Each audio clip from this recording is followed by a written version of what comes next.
January 6, 2021, Michael Fanone was serving as a Metropolitan Police officer in D.C., was brutally attacked by rioters storming the Capitol. Here's just some of his testimony after that to Congress. I was grabbed, beaten, tased, all while being called a traitor to my country. I was at risk of being stripped of and killed with my own firearm as I heard chants of kill him with his own gun. I could still hear those words in my head today. Fanone suffered a heart attack, traumatic brain injury, a concussion. In the years since the attack, he has been a relentless, fierce advocate for accountability with another fierce advocate for accountability. Rumor has it, Michael, you attended the first Dropkick concert in D.C. in 1996. True or false? That is true. Michael Fanone, welcome to the show. We're really glad to have you. What was that like? Yeah, so I was listening to Michael Patrick McDonald and talking with Ken about how Joe Strummer kind of shaped their principles and their identity as kids. Well, for me, that was Ken Casey and the Dropkick Murphys. I went to their first show at the Coffee House, which is it was an Ethiopian cafe that doubled as a punk rock club by night. I had my first drink there when I was 12 years old, and I saw them play in 1997. I've got a million Dropkick Murphy stories throughout my life, but that was the first time I met Ken Casey, and their first record, Do or Die, that really shaped my outlook, my principles, maybe very much so who I am today. Wow. Exactly. You got anything you want to say to that, Ken? It's funny enough, that show, if you remember, back in those days, like you said, a lot of the venues were playing like what doubled as something else, the rest of the day or whatever. And our very first van, I don't know if you recall this, when we pulled up, it was an MTA van. Yeah, we bought the handicap vans. We bought one at auction. And those things are meant to drive around, like dropping people out, and we'd be doing hard miles on the highway, And we'd always have like one of the bands we were playing with, we'd take them with us, and the ride has the bar is just like a subway, and people were driving 9 hours and was standing for most of it. But the good thing about that van, it had a bathroom, so we had that going for us because it had the bubble roof. We could stand and put a funnel out the back. Oh, God. The cars behind us would always have the wipers on.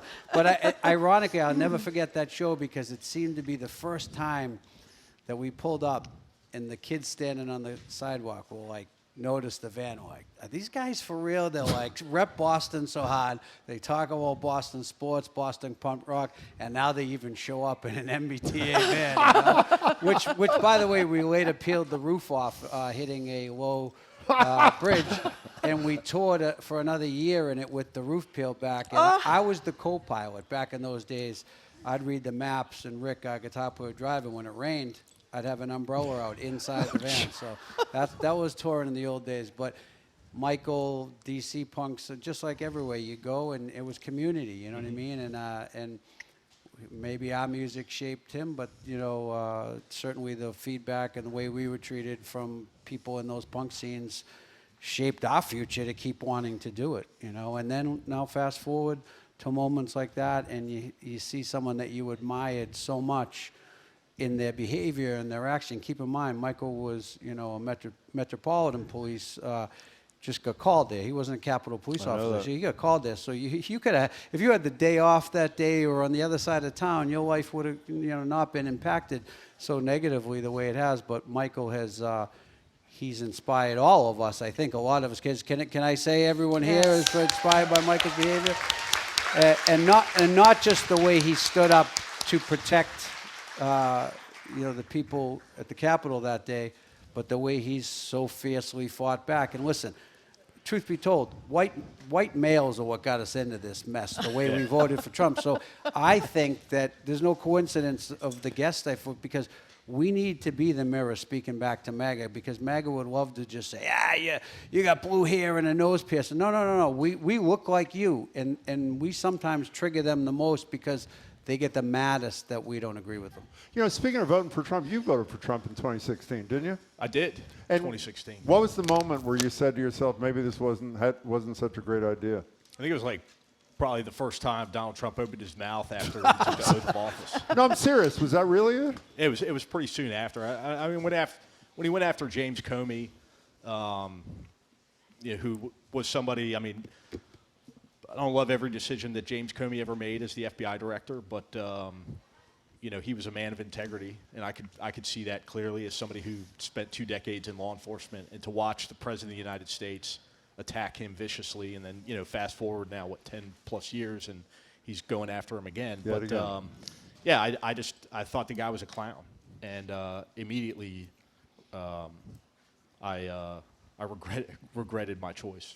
Well, Michael Fanone, when I, like millions of Americans, watch on television what happened January 6th, these vicious attacks on you and other police officers and people trying to protect the Capitol, I very naively thought that the you-know-what was going to hit the fan, there was going to be immediate accountability. Did you, at least at the beginning, expect that?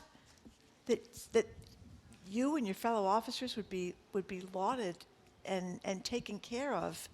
I mean, never in my wildest dreams did I think that we would be experiencing what we're experiencing today, specifically surrounding that day and then the events that led up to that day. I assumed naively that there would be accountability for January 6th. Yeah. And what we've experienced in this country is the exact opposite. And you have taken some grief from even fellow officers that know what happened to you, but they don't want to talk about what happened to you. Yeah, I mean, and there's a lot of different reasons behind that, motivations. I think first and foremost, I would say that law enforcement community is very much so. It eats its own. Yeah. And when people become public figures out of the law enforcement community, there's a lot of internal attacks, and that's I think true to to a lot of career choices in this in this country. So there was a lot of that. There was a lot of people who misunderstood my motivations for speaking out. I mean, the first interviews that I gave that were actually sanctioned by my department was because I felt so inspired by what I witnessed that day, the actions of these other officers, that I wanted people to hear about those stories at a time in which law enforcement, and rightfully so, was at the forefront of a lot of conversations and not for good reasons. Yeah. And so I said, hey, listen, if we're going to criticize law enforcement, we should also be able to recognize when cops do what they're supposed to do and do their jobs. Because listen, there were a lot of guys that were in the tunnel with me that day, the Lower West Terrace Tunnel, of all varying political ideologies. There were a lot of Trump supporters that were in that tunnel that recognized that what was happening that day was wrong, and they went there and they did their jobs. And so we should have been able to recognize that, and at the time we weren't. Obviously, fast forward a couple of months, and there was a congressional hearing, which many of us remember. I remember very well, vividly, in which Representative Andrew Clyde from Georgia infamously characterized the day at the Capitol as just another tourist day at the Capitol. And that's when I realized that we were going to go down a completely different direction, when it came to the January 6th narrative. Why do you, I said to you this morning, I don't think I've said this to 5 guests in all the years you've been on the air. When I introduced myself, I mentioned not only how much Margery and I admire you from afar, we hadn't met you before, but how much we talk about you and who you are. Many decent people who suffered great loss on that day have decided to just move on because they can't deal with this crap. You've kept it in people's eyes, right in their face, which I think we all agree is hugely important. How'd you make that decision to stay focused on the nightmare of January 6th? I'm a special kind of asshole. I was going to say that. I was going to ask that, but and it's true. I would go back and if you want to blame somebody for that, you'd blame Ken Casey. But yeah, I mean, it pissed me off when Kevin McCarthy went down to Mar-a-Lago. Former Speaker of the House. Former Speaker of the House, and kissed Donald Trump's ass, and then literally the next day, this new narrative sprung out about January 6th and what happened. It pissed me off, and And so there was no way that I was going to stop. And you know, the threats and the online that anyone who's in this space, I mean, Ken knows, has experienced. It's not real. The vast majority of Americans recognize what's happening right now. The vast majority of Americans have been extremely supportive of my message. I wish there were more cops that would stand up and speak out, but I wish there were more Americans that would stand up and speak out. But at the same time,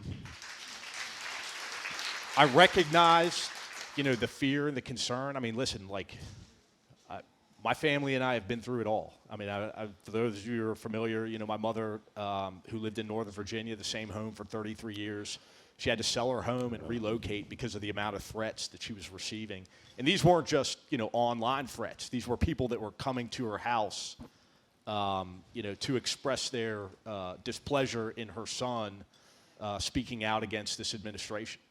One of them, even had the foresight to bring a bag of dog shit and throw it on her while she was raking the leaves. And so, yeah, I mean, there's a fear. There's I think Americans have enjoyed such a degree of success, at least most of us have enjoyed a level of success in this country that we don't want to be uncomfortable. And it's that willingness to be uncomfortable and maybe lose your job. I mean, I lost my job. I had to resign or quit the police department because I recognized that being an outspoken advocate for democracy and the Constitution did not mesh well with being a Metropolitan Police officer. Talking to Michael Fanone. Michael, tell us about the plaque that was finally put up At 4 a.m. 4 in the morning in honor of the police.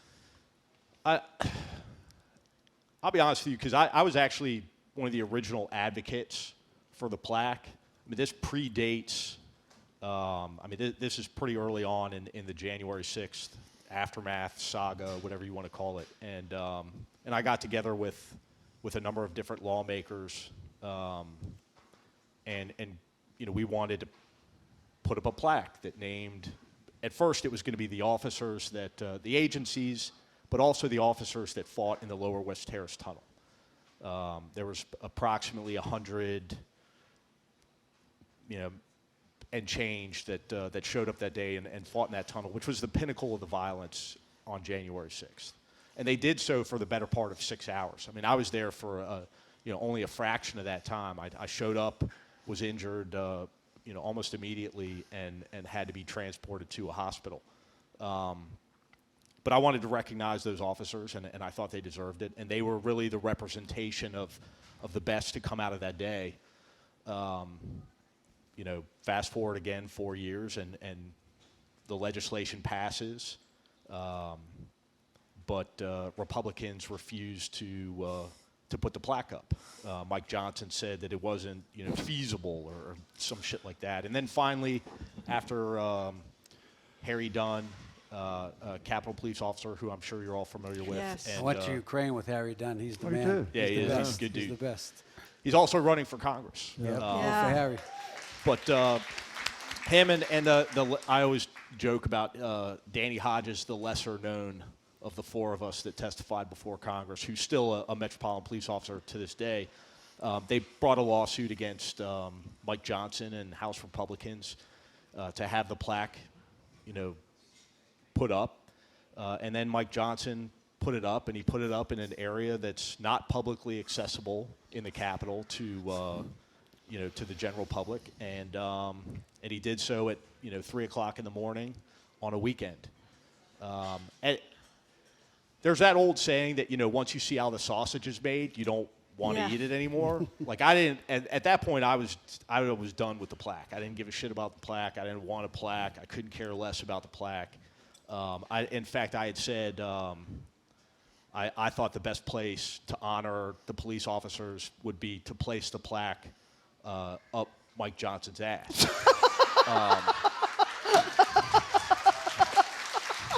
Hey, Keith Lockhart should have made him a message. Because I mean, listen, to me, you know, getting an award, I don't need that validation from House Republicans or House Democrats for that matter. Like, I know what I did that day. The American people know what I did that day. They know what We the watched it. Metropolitan Police did that day. And so I couldn't care less about a plaque at this point. So could you both, you're doing something together, Down for the Cause of Saving Democracy. Starting with you, tell us what it is you're trying to achieve, you two. Yeah, you know, Michael and I both being, you know, people involved in the punk scene are kind of trying to use our leverage, bullying powers, whatever you want to call it, to just try to get other bands to get off the sideline. We have starting this this group, Down for the Cause, which is basically going to be a social media platform for other bands to reshare. You know, hey, you don't want to share this messaging yourself, but maybe you'll become part of this and reshare our messaging. And we're working on a tour to take place before the midterms. And you know, I can come at a band. A lot of what Michael and I see from bands in the scene is, and a lot of people might not know this, not punk rockers, but you know, Michael famously wore a shirt of ours that says "Fighting Nazis since 1996." The Congress. In The the Congress. Congress. And the reason There that it is, right there. Yeah, what I'm speaking, and the point being is, then we made that shirt because we literally have been in the punk scene. We'd show up to shows, and sometimes it might be Michael and some good guys in D.C. waiting for us when we rolled up, and in some parts of the country, it was Nazi skinheads, and we would have to physically fight with them. And now a lot of the bands in the scene will say, well, I'll keep the Nazis out of the scene. And I said, whoa, that's gone. Hate groups don't focus on, you know, dissatisfied kids in a punk scene now. They've got way bigger plans. They're on the college campuses. Yeah. They're in the White House. So we're trying to say to bands, like, you need to take this and think bigger than just like watching the perimeters of your own music scene. You got to take it to the streets. And so we're trying. And then when I come at them from a music angle, they're like, yeah, I get it. Then we hit him with Michael, who's like, yeah, I almost lost my life over this. It gets people a little more willing to join us. How many T-shirts did you sell after that photo? 6,000 in 2 days. Is that if true? that doesn't tell you that people are sick of this shit, sorry, Just Keith, whatever. you know, but people are, because they want to make their statements in their time. And I tell you what, a lot of those people are buying those shirts and wearing them in the deep red South, you know, and hell yeah, Did he give you a share of the 6,000 T-shirts or what? yes, He did. You know, I think that speaks to who Ken Casey is and his character. But I'll tell you the story. So this was completely organic moment.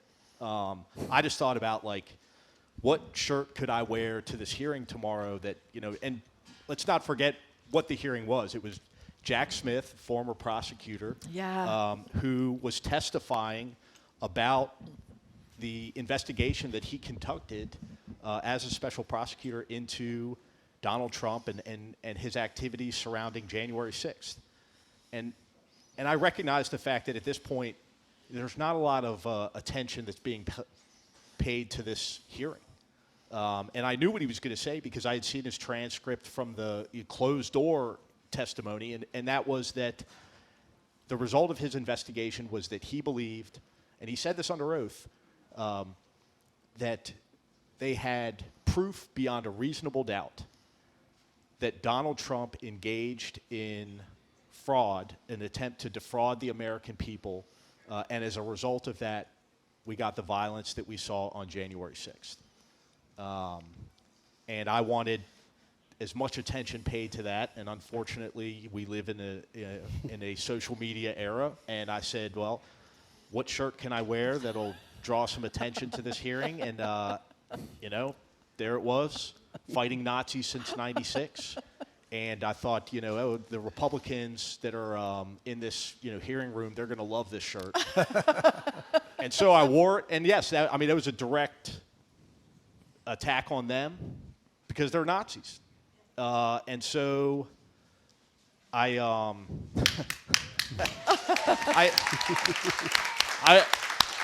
I mean, I saw that it went viral, and there was a lot of attention paid to it. And then I wake up the next morning, I get a call from Ken, and he's like, "Mike, we've completely sold out of that shirt.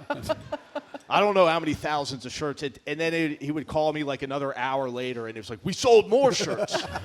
And we got, our screen shop is looking for subcontractors to fill these orders. And yeah, there was a ton of bootlegs too. Every social media, I said that's not us, So, but we gave a bunch to charity too, by the way. I'm sure you did. Yeah. Okay, good. By the way, we have an interesting suggestion from an anonymous texter. I don't know if it's okay with you, Ken, that 50% of all the Dropkick Murphys shirt sales in the month of May should go to cover GBH's FCC fines for this episode. Can you work?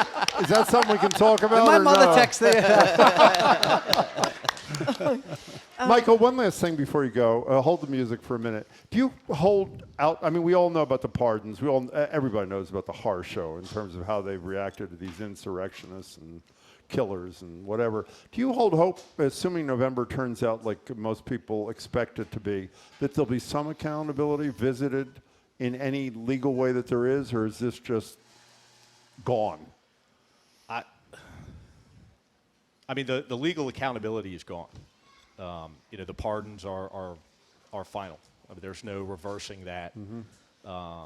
There's still a lot of individuals, that orchestrated this that have not been, charged criminally. But one of the reasons that I'm out here is to advocate for accountability and try to pressure, I believe in a strong two-party system. One of them, I think, right now is completely infected with a cancer. And so I'm trying to pressure Democrat lawmakers to seek accountability and prioritize that, going into the midterm elections and beyond. Because to me, I see there's, we talk about economic issues and we talk about, kitchen table issues and affordability being a real thing, which it is, despite what Donald Trump says. I see those accountability and a lack of accountability for the criminal behavior of this administration and the economic issues that we're experiencing as intertwined. And so I think that, going forward, we need to learn how to walk and chew gum at the same time and prioritize both of those issues, both economic and affordability issues and accountability for the crimes that this administration has committed. They should be top of mind.